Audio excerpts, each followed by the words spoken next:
Hare, okay. Hare Krishna. So we'll start with Jai Radha Madhava. Please join in if you know the words. Jaya Radha Madhava Kunja Bihari. Jaya Radha Madhava Kunja Bihari. Jaya Radha Madhava Kunja Bihari.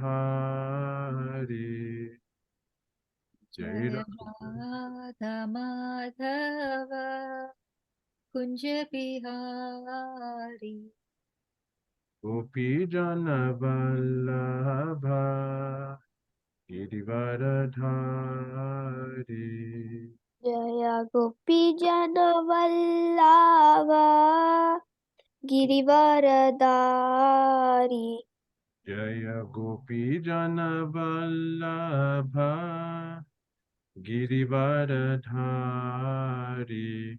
Jaya Gopi Jana Vallabha Girivaradari. Yashodanandana Braja Janaranjana. Yashodanandana Braja Jana Ranjana. Yashodanandana Braja Janaranjana. Yashodanandana Braja Jana Ranjana. Yamunatira Vanachari. Yamuna Tira Vanachari. Yamunatira Vanachari. Yamuna Tira Vanachari.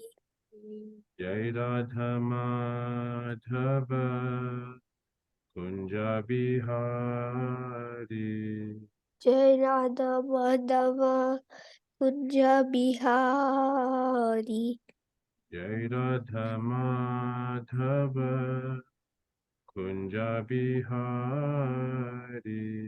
Jai Radha Madhava Kunja Bihari. Hare Krishna. Jai Vishnupad Paramhamsa Parivarajaya Ashutara Sata Shri Srimati His Divine Grace A.C. Bhaktivedanta Swami Shri Prabhupada Ki Jai. Jai Vishnupad Paramhamsa Parivarajaya Ashutara Sata Shri Srimad Bhakti Siddhanta Swami Shri Prabhupada Ki Jai. Ananta Koti Vaishnav Vrinda Ki Jai. Namacharya Shri Haridas Thakur Ki Jai. Prem se Koho Shri Krishna Chaitanya Prabhu Nityananda Shri Advaita Gadada Shivasadi Gaura Bhakta Vrinda Ki Jai. Shri Haridas Nam Haridas Thakur Ki Jai. Samaveta Bhakta Vrinda Ki Jai. Jainitai Gaur Premanandi Hari Hari Hari Bo. O glorious to the assembled devotees, Hare Krishna. O glorious to the assembled devotees, Hare Krishna. O glorious assembled devotees, Hare Krishna. O glorious Lord Sri Shri Guru and Gauranga, O glorious Shri Prabhupada Ki Jai. Nama Vishnupadaya Krishna Prasthaya Buddha Srimati Shri Ram Swami. Hare Krishna. I have a bit of a cold, so if I don't enunciate my words properly and you don't understand, please let me know. Sure, Prabhuji, we can hear you and see you very well so far. Fantastic. Let me take 2 minutes to introduce you to the group, Prabhuji. Hare Krishna, everybody. Thank you very much for joining in today. Today we have a new mentor with us and we are very happy. He's been recommended to us by our favorite Swayam Bhagavan Keshav Maharaj. His name is Dharmraja Dasa and he's a very good friend of Maharaj. And he's a disciple of His Highness Shivaram Swami Maharaj. Prabhuji joined the Pandav Seva. That's where he met Maharaj, the youth group of Bhaktivedanta Manor in the UK in 1998. And he did a lot of range of services, organizing the weekly Sangha. I know how difficult that is. I do it every day. So all glories to you and your service. He also did some university preaching, mentorship, book distribution, transcribing lectures, training devotees in Krishna consciousness, and giving the Gita and the Srimad Bhagavatam class, which he's doing for us here as well. Prabhuji is now married, Jai, and blessings to Mataji as well. And he's based in New York City. So we are really, really, really fortunate to have his association. Prabhuji, this is a small group. We meet every day. We record our sessions, so there are people who miss them. If we don't have electricity like today, Yes. we will catch up. But it's a small group, but a sincere group, because we meet every day, all 7 days in a week. We start with our Mangalacharan, and then we read the text, and then the translation and purport, and then depending on how you want us to do, we can read the Mangalacharan or read the text or the translation. But if you wanted to do everything, that is also okay. Prabhuji. Okay, that's absolutely fine. So let's start off by praying our obeisances to Srila Vyasadeva, because we're just about to read from Srimad Bhagavatam. Om Namo Bhagavate Vasudevaya. Om Namo Bhagavate Vasudevaya. Om Namo Bhagavate Vasudevaya.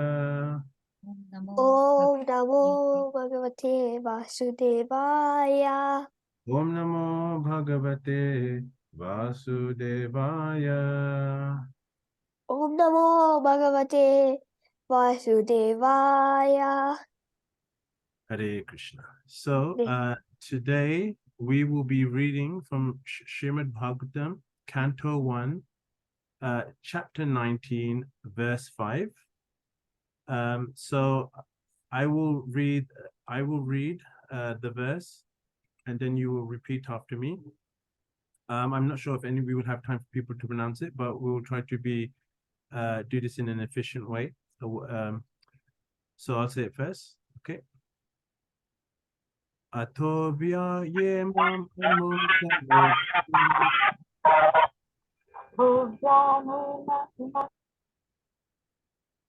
Atovya ye mam amum chalokam. Shalom. Vimarshito heyataya purushtat. Vimarshitau heyataya purashtat. Vimarshita heyataya purushtat. Vimarshitau heyataya purashtat. Krishangri sevam adhimanyamana. Krishnagri sevam adhimanyamana.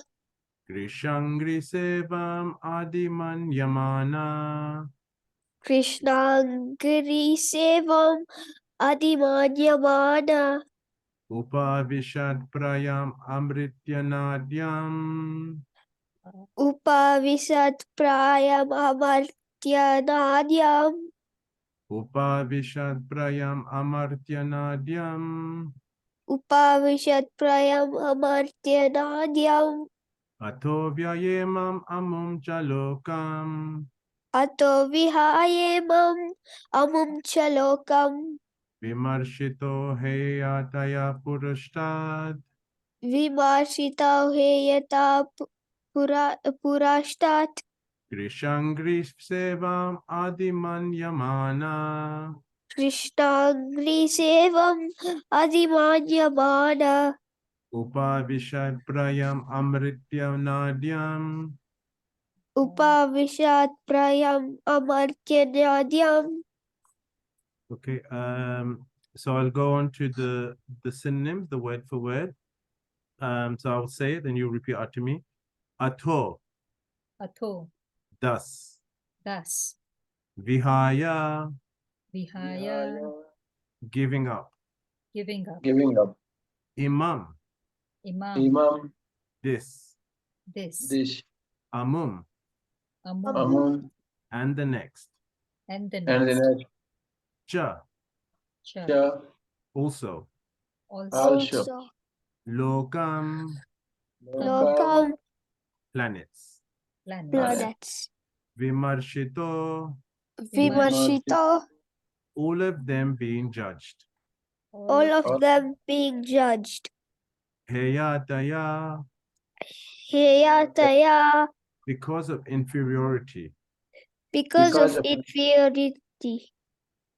Purustat, Purustat, herein before. herein before. Rishangri, Krishnagri, the lotus feet of the Lord. the lotus feet of the Lord. Shri Krishna. Sri Krishna.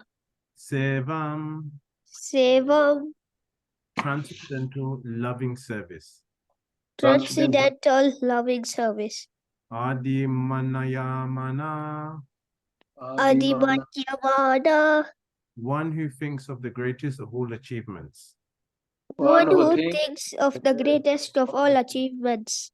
Upavishad, Upavishat, sat down firmly. sat down firmly.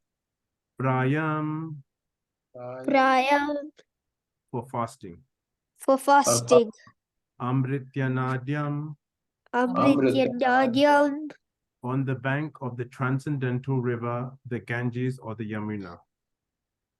on the bank of the transcendental river, the Ganges or the Yamuna. So, translation. Maharaj Parikshit sat down firmly on the banks of the Ganges to concentrate his mind in Krishna consciousness, rejecting all other practices of self-realization, because transcendental loving service to Krishna is the greatest achievement, superseding all other methods. Purport. For a devotee like Maharaj Parikshit, none of the material planets, even the topmost Brahma Loka, is as desirable as Goloka Vrindavan, the abode of Lord Shri Krishna, the primeval Lord and original personality of Godhead. This earth is one of the innumerable material planets within the universe, and there are innumerable universes also within the compass of the Mahat Tattva. The devotees are told by the Lord and his representatives, the spiritual masters or acharyas, that not one of the planets within all the innumerable universes is suitable for the residential purpose of a devotee. The devotee always desires to go back home, back to Godhead, just to become one of the associates of the Lord in the capacity of servitor, friend, parent, or conjugal lover of the Lord, either in one of the innumerable Vaikuntha planets or in Goloka Vrindavan, the planet of Lord Shri Krishna. All these planets are eternally situated in the spiritual sky, the Paravyoma, which is on the other side of the causal ocean within the Mahatattva. Maharaj Parikshit was already aware of all of this information due to his accumulated piety and birth in a high family of devotees, Vaishnavas, and thus he was not at all interested in the material planets. Modern scientists are very eager to reach the moon by material arrangements, but they cannot conceive of the highest planet of this universe. But a devotee like Maharaj Parikshit does not care a fig for the moon or, for that matter, any of the material planets. So when he was assured of his death on a fixed date, he became more determined in the transcendental loving service of Lord Shri Krishna by complete fasting on the bank of the transcendental river Yamuna, which flows down by the capital of Hastinapur in the Delhi state. Both the Ganges and the Yamuna are Amritya, transcendental rivers, and Yamuna is still more sanctified for the following reasons. Om Gyantimarandasya Gyananjana Shalakaya Chaksur Unmilitam Yena Tasmai Shri Gurave Namaha Jaya Shri Krishna Chaitanya Prabhu Nityananda Shri Advaita Gadada Shiva Sadi Gaura Bhakta Vrinda Hare Krishna Krishna Krishna Hare Hare Hare Rama Rama Rama Hare Hare. So Hare Krishna. Okay, just making sure everyone can still hear me. If no one can't, just please let me know. So this is a very amazing verse. I mean, actually, all the verses in the Bhagavatam are amazing. It says, I'll just read the translation again. Maharaj Parikshit sat down firmly on the banks of the Ganges to concentrate his mind in Krishna consciousness, rejecting all other practices of self-realization, because transcendental loving service to Krishna is the greatest achievement, superseding all other methods. So, as we know that Maharaj Parikshit has just been cursed by the son of a Brahmana, and it was wrong, it was very harshly done. So Maharaj Parikshit has renounced his kingdom and is now preparing for death. So at that time, many people from different schools of philosophy of the Vedas come down from the mountains, from their huts to see him and also to welcome Srila Shukadev Goswami. Now, Vyasadeva was also there, but Shukadev Goswami was considered the most qualified person. So Maharaj Parikshit now just wants to hear about Krishna. He wants to hear about the goal of life. And the goal of life is Shri Krishna. Now, these different personalities that were present were, like I said, they were on a different level of spiritual realization. Some were Gyanis, some were Karmis, some were mixed Gyanis with devotion. So they were from all different areas of Vedic philosophy. But they all took shelter of Shukadev Goswami, because then Maharaj Parikshit was the most powerful person on planet Earth, which was called Bharat. So it's just, imagine all the leaders of the world gathering in one place. I mean, we just had that recently in India, the G20 summit. So imagine Maharaj Parikshit, who's far more powerful than them, far more pious, far more loved, preparing to give up his life, and all the great spiritual leaders of society just assembled. So it was a very grave situation. So Maharaj Parikshit, he sets the example that at the time of death, one should renounce everything and just focus on the goal of life, which is to hear about Krishna. Now, sometimes in India, we see this, that when people are elderly, they complete their duties, they pay off their debts, they get their children married, they make sure their family is in a good position, and they generally do parikram. Generally, they go to Char Dham Yatra, they go to the 4 different holy places, or they'll go to Vrindavan. If they're Vaishnavas, they'll go to Vrindavan, they will go to Mayapur. And generally, they just go to these places. If you look in the Western world, apart from a few countries, most elderly people don't do that. Especially in America, a lot of people will retire to places like Texas, Nevada, Florida, just to enjoy the sun, to do some gambling, to do fishing, to do all these mundane material things. But they don't think about, okay, I'm coming to the end of my life. I've exhausted all my material desires. They haven't satisfied me. Let me do something higher. That understanding is not so much there, but at least in India, that understanding is there. Even in, you could say, Islam, the elderly people have that understanding. The time of death, at the elderly age, is for God consciousness, for cultivating God consciousness. But in America, in the Western world, that understanding is not taught. So the world is becoming more and more degraded. And Parikshit Maharaj wasn't an elderly person. He was a very young man. And, you know, he had so much to see, so much to do. But he set the example that as soon as death comes, you have to give up everything and focus on the most important thing. So he didn't focus on satisfying his material desire. Like in the West, they have this saying, you know, I want to fulfill my bucket list. A bucket list is a wish, it's like a list of ambitions and goals and desires. For example, I want to I want to do bungee jumping. I want to go to a casino and gamble all my savings. I want to travel the world. I want to do this. I want to do that. But if we analyze these so-called bucket lists, you know, it comes under the material desires.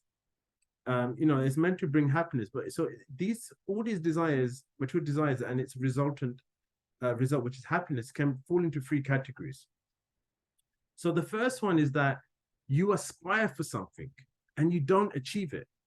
So what happens? It causes misery. So the example is, you know, you work really hard to work really hard to become rich. You know, you put your time, your money, and you don't achieve it. So what happens? You become sad.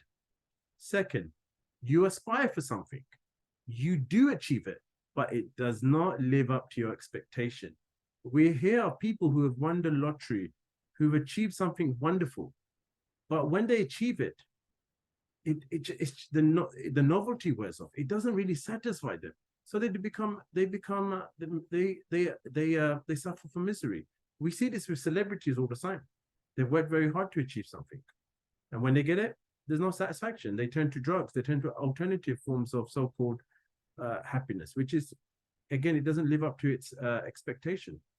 And the third type of action is when you aspire for something, you achieve it, and it does live up to your expectation, but you lose it after some time. So, for example, someone who's in love with someone, he works really hard, he charms this person, he buys her gifts, he convinces her to be in a relationship with him, to marry him, to have his children.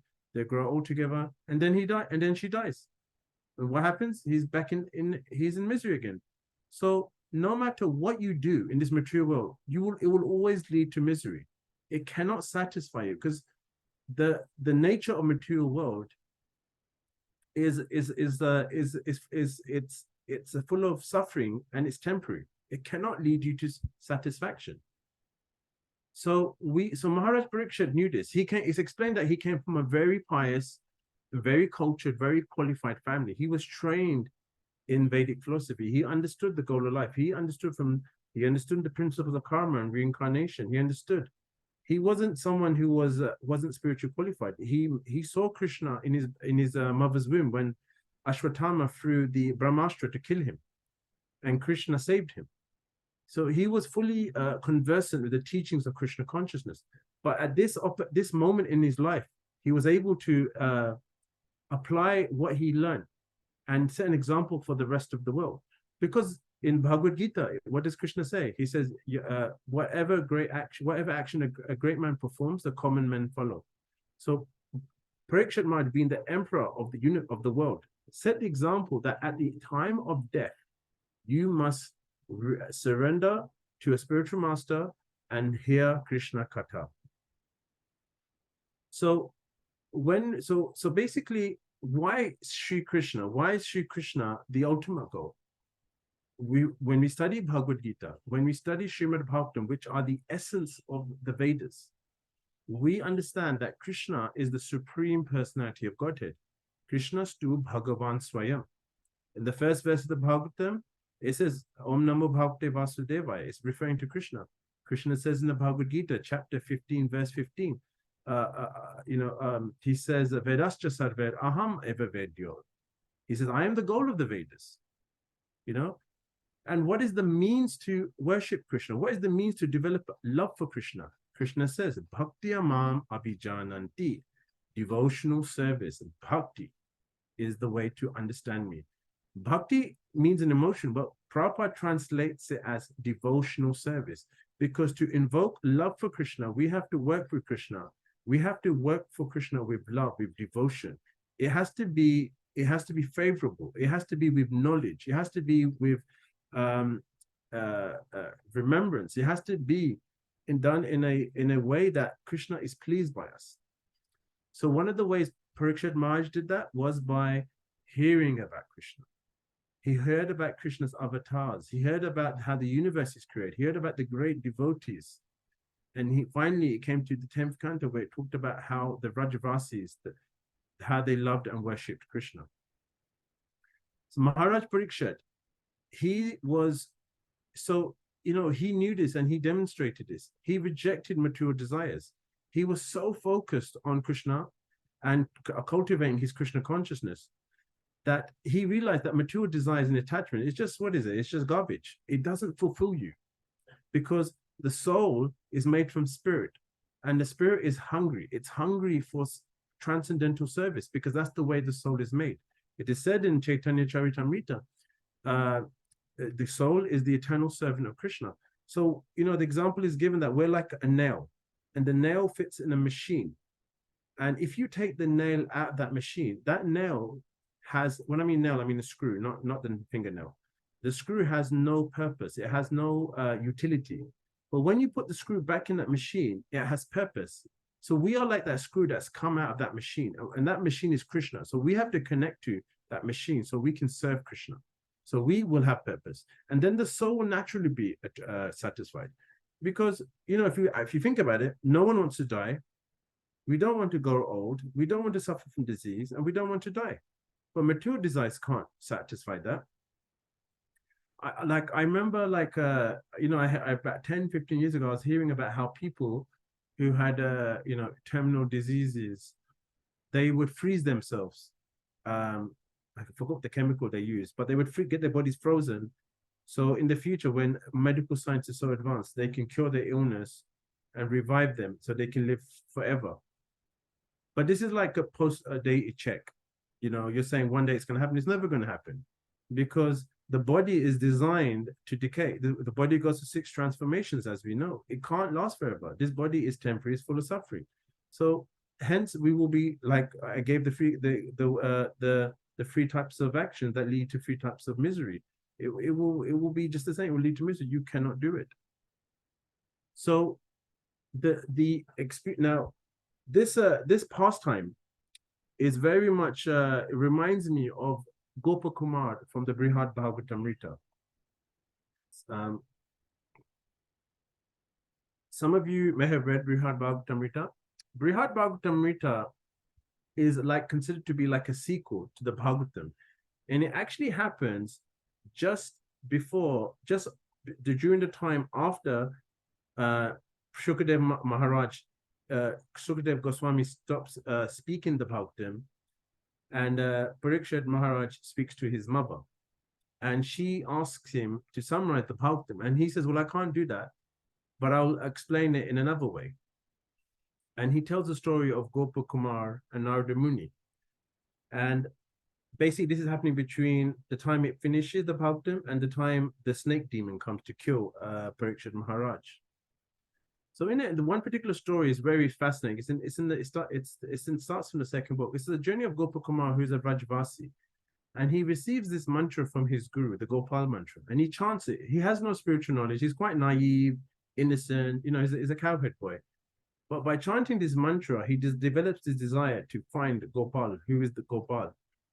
So it's explained that he goes through the material universe, and it's very elaborately described. He goes to Lord Indra's planet. He goes to the planets of the yogis, the jnanis. He finally comes to Lord Brahma's planet, and then he goes from Lord Brahma's planet because he's chanting this mantra. He never stops chanting this mantra. He really wants to know who Gopal is. He really wants to connect. He has no knowledge, but he's because of his attachment to chanting this mantra that his guru gave him, he starts to travel through the universe, and he ends up going through the concentric circles which surround our universe.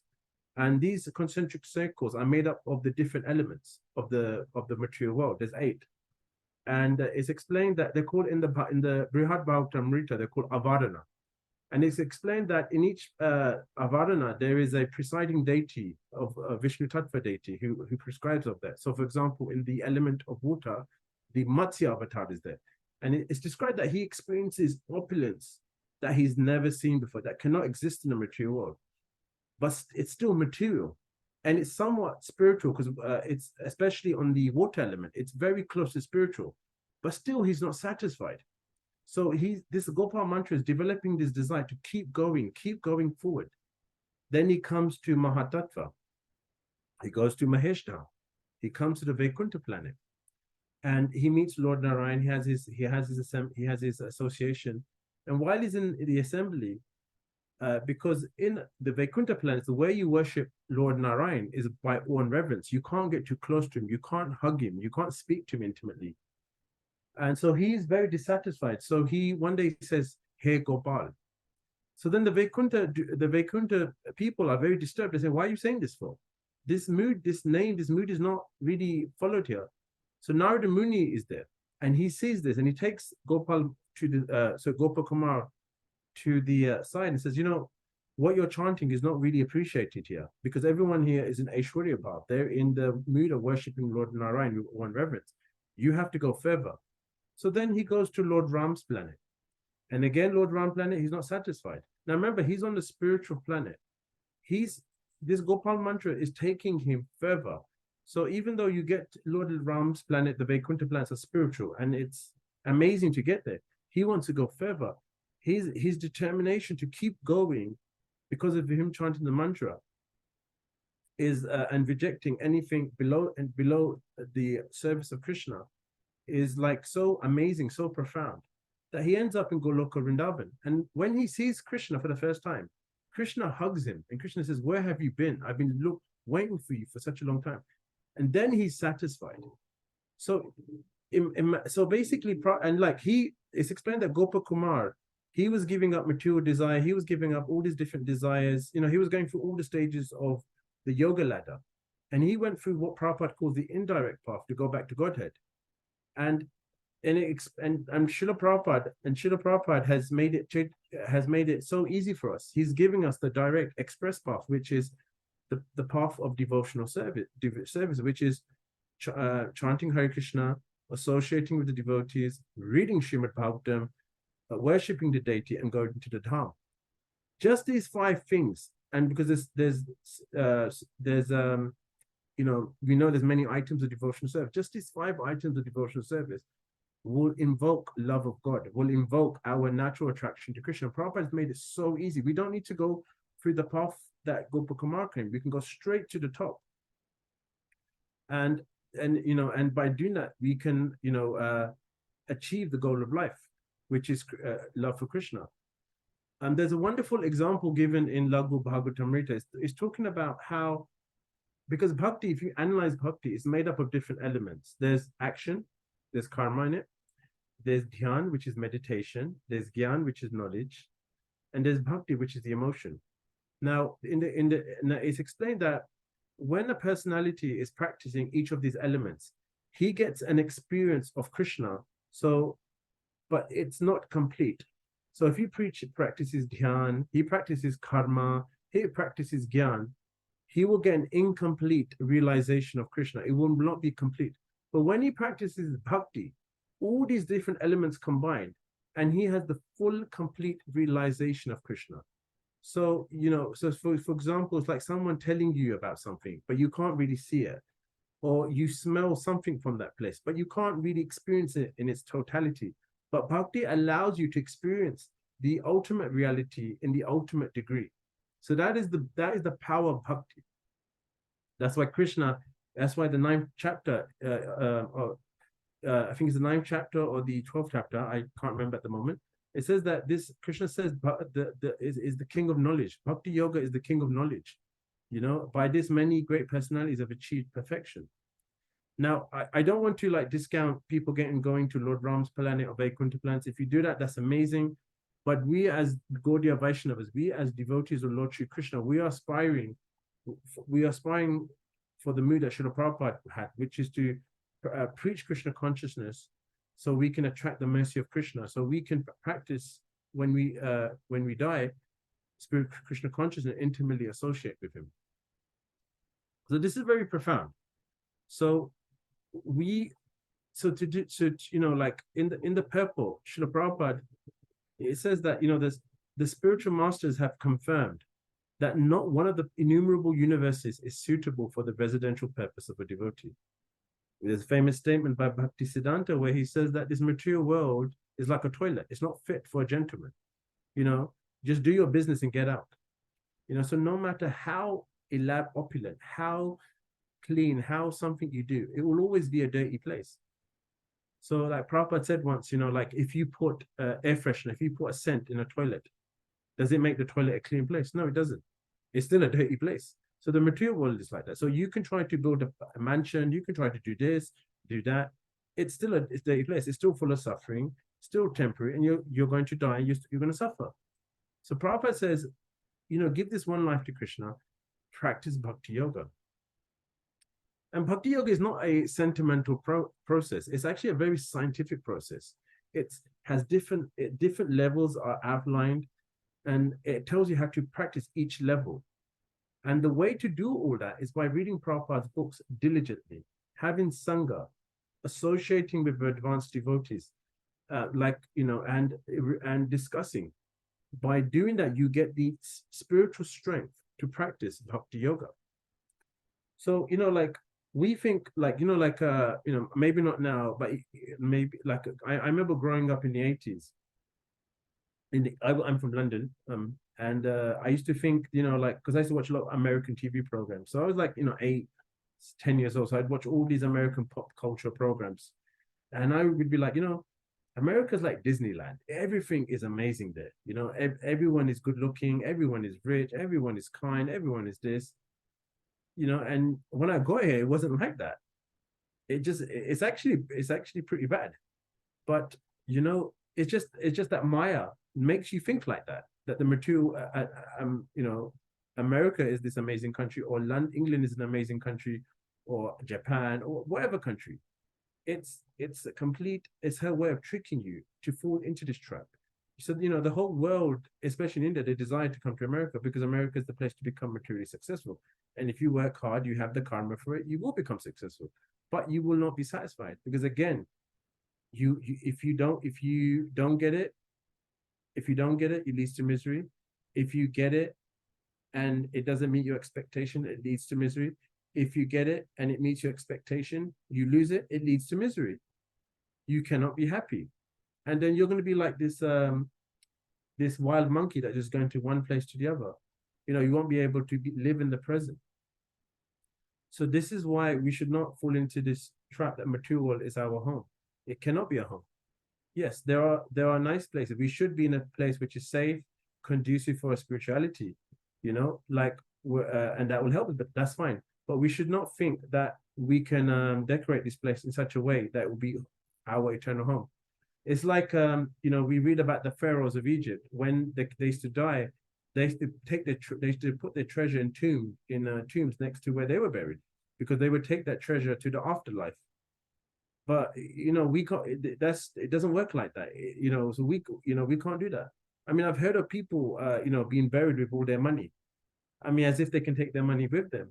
You know, like, you come into this world naked, you leave naked. You can't take anything with you in this world. It's like, you know, imagine you built this beautiful house and then you die.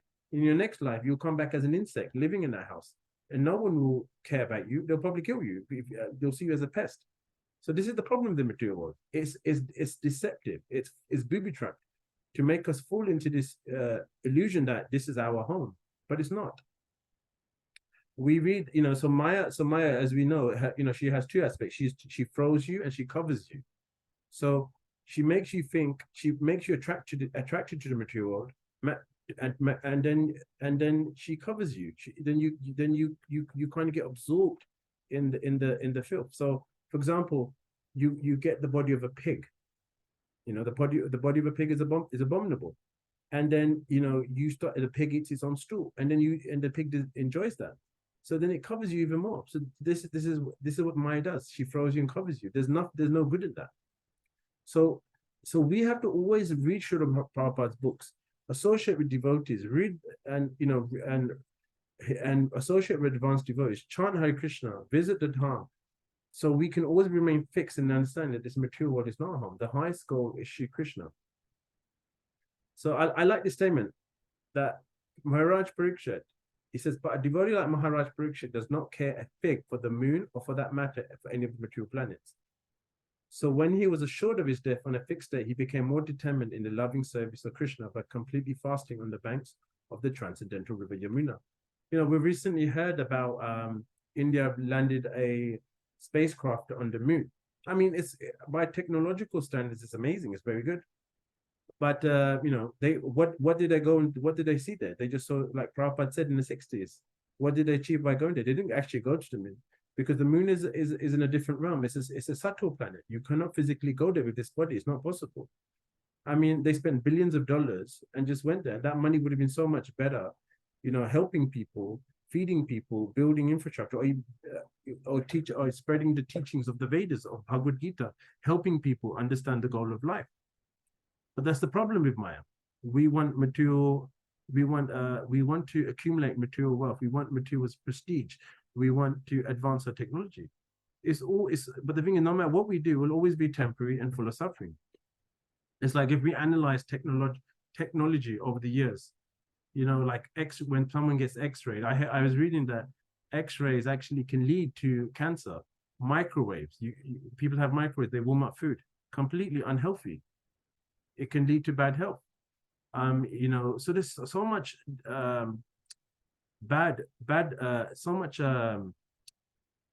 negative effects of using material technology. That's not to say we can't use it, but we don't get attached to it. We use it in the service of Krishna. So a good way of understanding how to use the material elements is like, you know, we use the yoga ladder. So like, you know, like for example, someone is in the kitchen cooking for the deities, or for the deities. So, you know, he's cutting the potato. He's absorbed in that activity. So that's like karma yoga. So then then as he's practicing devotional service, he comes to the level of jnana yoga. So he's still cutting the potato, but now he's doing it with knowledge of Krishna consciousness. He's understanding the metaphysics behind it. He's understanding the benefits. He's understanding the consciousness he needs to cultivate. So then from there, he goes to the dhyana platform. Dhyana platform is now, he's cutting the potatoes. He's doing it with knowledge of Krishna consciousness, but he's thinking of Krishna. So he's thinking of Krishna. Then from there, he becomes more advanced and he comes to bhakti. So he's cutting the potatoes. He's doing it with knowledge of Krishna. He's thinking of Krishna, but now he's doing it for Krishna. So we need to also go through these 4 steps. So when we use material technology, we should use it. We should be using it and we should be doing it for Krishna, thinking of Krishna with knowledge of Krishna. Then we are practicing bhakti yoga. So I will stop here. I think we've finished in about 17 minutes. So if anyone has any questions, does anyone have any questions? Hare Krishna, thank you very much, Prabhuji, for this wonderful session. We open up to questions. Before we open up to questions, yeah, Sandhya Mataji has a question, but we'd like to welcome Govinda Leelamrita Devi Dasi. Thank you very much for joining. This is your first time, so kindly join every day. It's the same link if you would like. Thank you very much, Mataji. Where are you from? Hare Krishna, Mataji. Please accept my conversation to go towards the Srila Prabhupada. I am actually Dharmraja Prabhu's wife, and I'm joining from New York. Thank you very much, Mataji, for joining, and it's good to see you as well. Thank you for engaging us in this service. Yeah, welcome to this group. Welcome to this group. Okay, Sandhya Mataji, kindly unmute and ask your question. Hare Krishna, Prabhuji. Hare Krishna. Prabhuji, I didn't understand what you mean by the moon is not in this realm, and you know, that sentence. Could you repeat that and please explain? Hare Krishna. So the universe, it's explained that as you go up, see, our bodies are gross. Our planet is gross. Everything in this material world is, when I mean planet Earth is gross. As you're going up the universe towards Lord Brahma's planet, it's becoming more and more subtle, where there is not even, where you can't really experience gross. It's on the level of the subtle. It's a very subtle type of body we have. So it's also explained that the planets are also like that too. So it's explained that, I can't remember the reference, I read it a while back, but it's explained that the people on the moon planet, their clothes are made from moon rays. They don't wear physical garments like us. Their clothes, the substance is made from moon rays. It's a subtle element. So these planets, they're on a different realm. It's not like a rocket, you fire it and it goes up, or you know, you're on an elevator, you go to the top planet, to the top floor. It's not like that. You're a material gross machine cannot go through to a different realm, because it will be destroyed. It will be destroyed because it doesn't have the right substance to get through to that planet. So material technology cannot take you there, because you don't have the right substance, you don't have the right technology, you don't have the right substance to get there. So so as you're going more and more, you come to Lord Brahma's planet, and Lord Brahma's planet, the people, their body is pretty much spiritual. It's like you could say it's like 10% covered. I mean, I'm just giving that as a statistic. I mean, don't quote me on that, but it's very much super subtle. So you're pretty much on the level of the soul. So then from there, you go to the spiritual planet and you're 100% soul. So you cannot go there because it's in a different realm. I mean, if you've studied science, I heard from Prahlad Swami, he was explaining that around the material world, there are these radiation belts. And in the 60s and 50s, I believe, they fired a rocket to go through these radiation belts. And they tested it with animals. And when the rocket approached these radiation belts, the rocket or the spaceship and the animals were disintegrated, they evaporated. They couldn't get through it. And they were trying to get to the moon and other planets. So how they achieved that, how they're saying they went there, I don't know. So they probably are on a planet, but it's not the moon planet as is described in the Srimad Bhagavatam. The Srimad Bhagavatam describes a moon planet of a very different way. It's explained in a very subtle way. Does that make sense? No, Prabhuji. Does it mean that the moon that we see is not the moon that is spoken to in Bhagavatam or Vedanta or Vedas? Are we talking of some different moon? Because they have landed on moon. Am I getting it? Are you trying to say that this is a fake news? I'm a bit confused. Prabhu. No. I'm not saying it's fake news. Yeah. The planet you see, the thing is, the planet you see at night, that is the moon. Okay. Yeah. Now I can't explain the exact. I mean, if you want comprehensive information, I can refer you to the books by the that talks about this in great detail. So if they were to have gone there, they would have seen all this. They would have seen Chandradev. They would have seen all the inhabitants that lived there. Because Bhagavatam, the Vedas talk about this in great detail, but they didn't. Now, Prabhupada explains they could have gone to a planet which had the characteristics of the moon, but it's not the actual moon, because the moon is a subtle planet. It's kind of an inconceivable topic to understand. Yeah. So they did go to a planet, but they are not able to access the actual moon planet.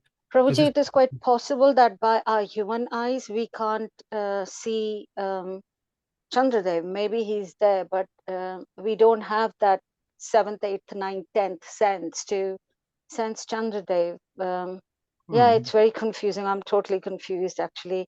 And even if you gave me the books to read, Prabhuji, if I can't understand you, I don't think I'll understand that book either without a guru. So I'll try and think what you mean, but I think it's going to go above my head. But thank you so much, Prabhuji, for trying to explain. Okay, thank you.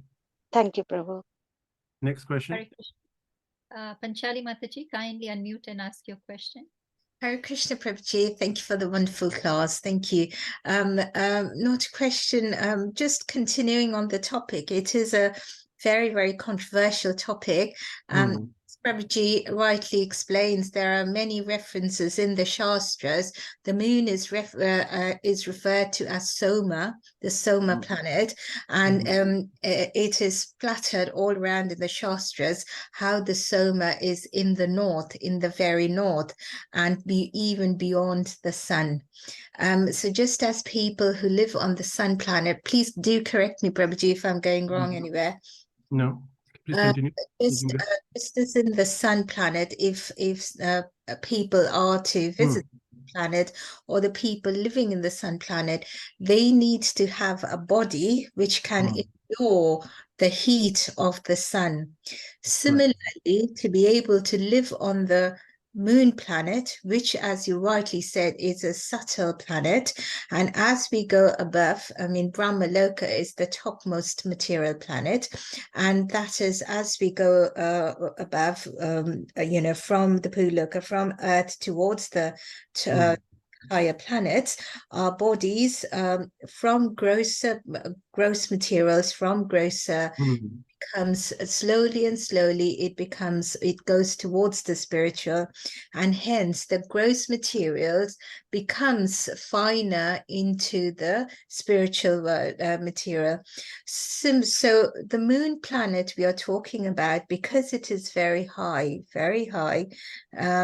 it as you rightly said, it has it cannot be reached by our very gross material bodies, and to be able to live there, or even land there, or even touch that planet or reach there, one has to have that kind of material or that kind of existence to be able to even reach that, penetrating through the layers and layers of other things that lie between the Earth planet and the Moon planet. So that is the reason when we hear the news, and that is the reason when Prabhupada was first told when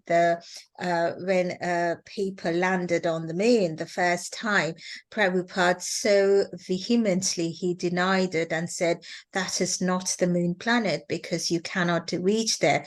They've actually found a planet nearby, and there's another Prabhuji who was talking, he was mentioning this the other day about, there are planets like Rahu, Ketu, and other planets which are very similar, apparently very similar, but are nearer to the Earth planet. And perhaps, we don't know, as it is very, very controversial. We do not know for sure, but perhaps the people who say they have reached that the main planet, perhaps they have found a similar planet nearer to the Earth that can be landed upon. And can be mentioned to as the moon planet. But Prabhupada very clearly says that you cannot reach the moon planet because it is not possible for any earthly material, leave apart the human body, but any earthly material to even reach that planet, because the planet doesn't allow things to reach there unless there is a certain type of body. Yes, that's very good. I was remembering two things. There was one scientific article I read a while back, and it was saying that scientists have discovered bacteria that can survive in fire. So that was very interesting. So there's a bacteria that has a suitable body that can live in fire.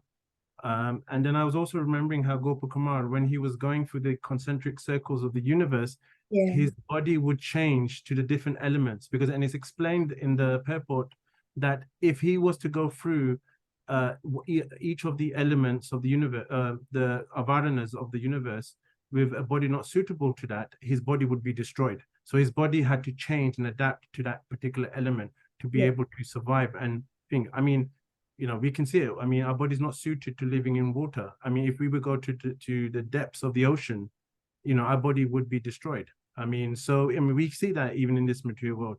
But anyway, thank you so much for your answer. That was very much appreciated. Apologies, Prabhuji. I just took up a lot of time on the same question. Apologies. No, that's fine. Thank you. Any other question?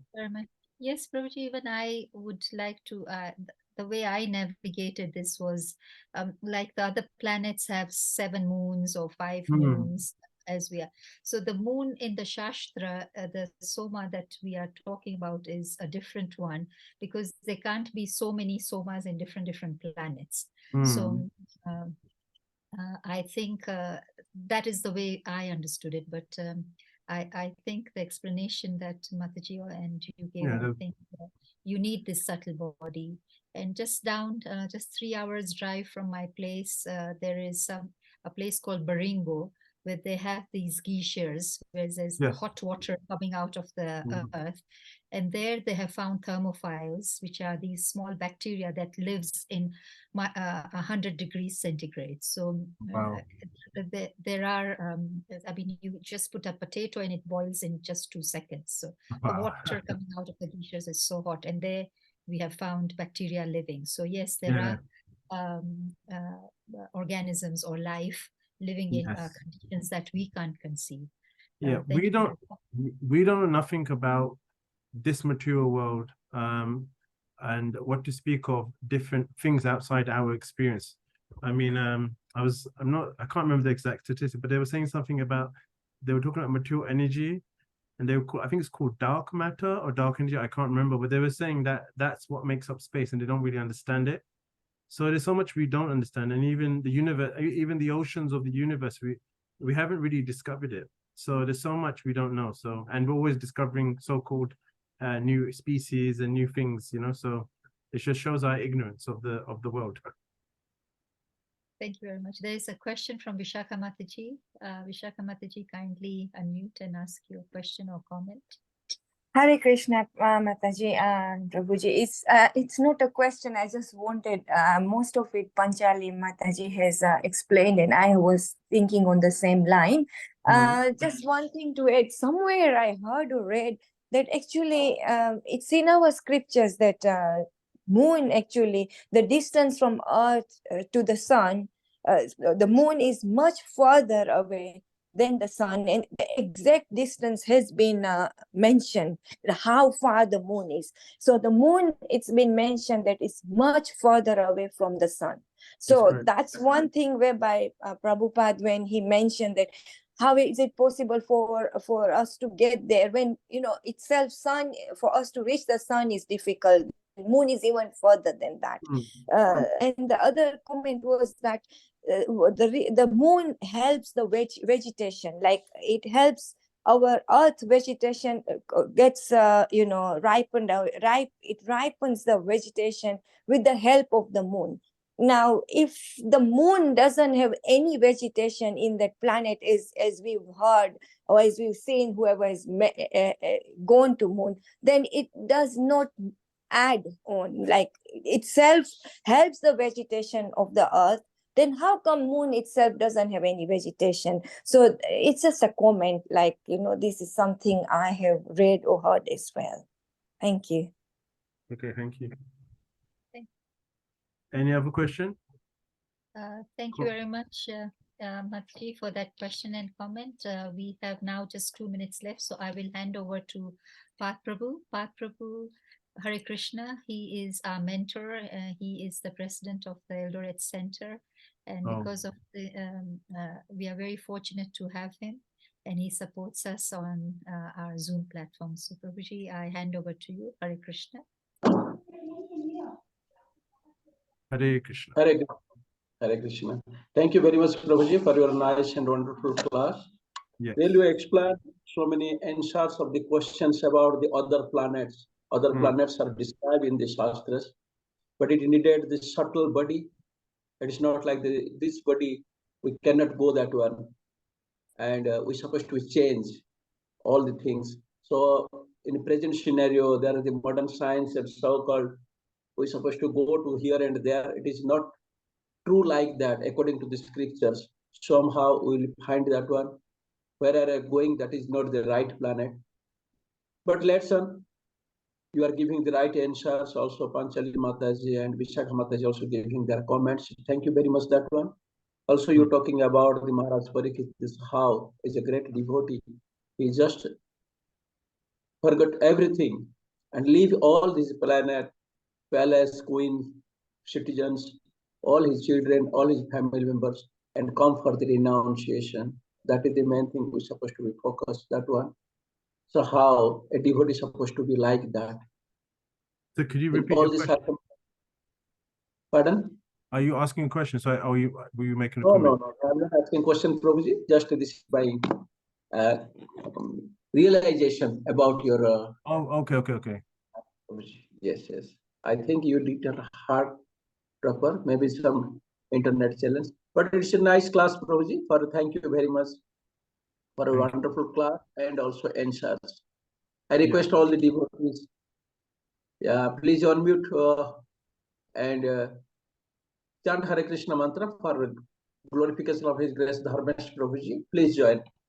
Hare Krishna, Hare Krishna, Hare Krishna, Krishna Krishna, Hare Hare, Hare Rama, Hare Rama, Rama Rama, Hare Hare.